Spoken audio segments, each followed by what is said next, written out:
मोहरम निमित्त कोल्हापुरात अनेक ठिकाणी ताबूत बसवण्यात आले आहेत. त्यात मोहरमच्या 7व्या दिवशी शहरातील अनेक पंजे भेटीला बाहेर पडले होते.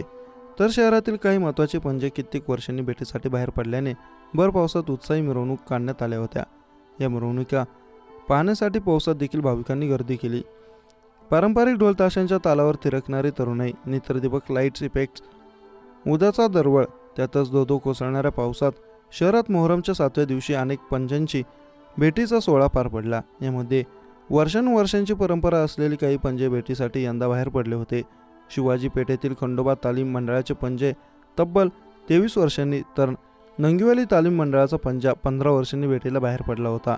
बाबू जमाल तालीम मंडळाचा नवल्या हैदर पंजा देखील भेटीला बाहेर पडला होता. तर शहराच्या मुख्य मार्गावरून निघालेल्या मिरवणुका पाहण्यासाठी रात्री उशिरापर्यंत नागरिकांची पावसातही गर्दी पाहायला मिळाली आहे. शिवाजी पेठेतील खंडोबा तालीम या ठिकाणी बसवला जाणाऱ्या पीराला कित्येक वर्षांचा इतिहास आहे. खंडोबा तालीमला 111 वर्ष पूर्ण झाले आहेत.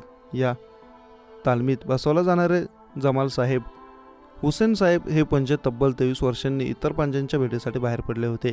यावेळी पीढभाक, हलगी, लेझिम, बँड, पथक अशा पारंपरिक वाद्यांसह घोडे, आकर्षक लाईट इफेक्ट्स अशी पंजा मिरवणूक काढण्यात आली.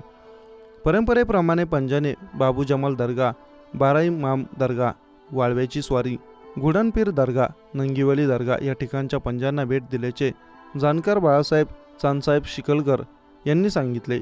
खंडोबा तालमीप्रमाणेच कोल्हापूरच्या मंगळवार पेठेतील नंगीवाली तालीम मंडळाचा हजरत पीर नंगीवाली बाबा पंजा देखील 15 वर्षांनी भेटीस बाहेर पडला होता. या पंजाची मिरवणूक ही सामाजिक ऐक्याची मिरवणूक ठरली. मिरवणुकीत सुरुवातीला प्रबोधनात्मक फलक लावलेल्या ढोलताशे, पीढभाक, हलगी अशा पारंपरिक वाद्यांचा गजर, पाचगाव येथील मुलामुलींचे मर्दानी खेळांचे प्रात्यक्षिक दाखवणारं कलापथक, घोड्यांवर स्वार छत्रपती शिवाजी महाराज, शाहू महाराज यांच्या वेशभूषेत बालचमू, आतिषबाजी असा सर्व लवाजमा पाहायला मिळाला.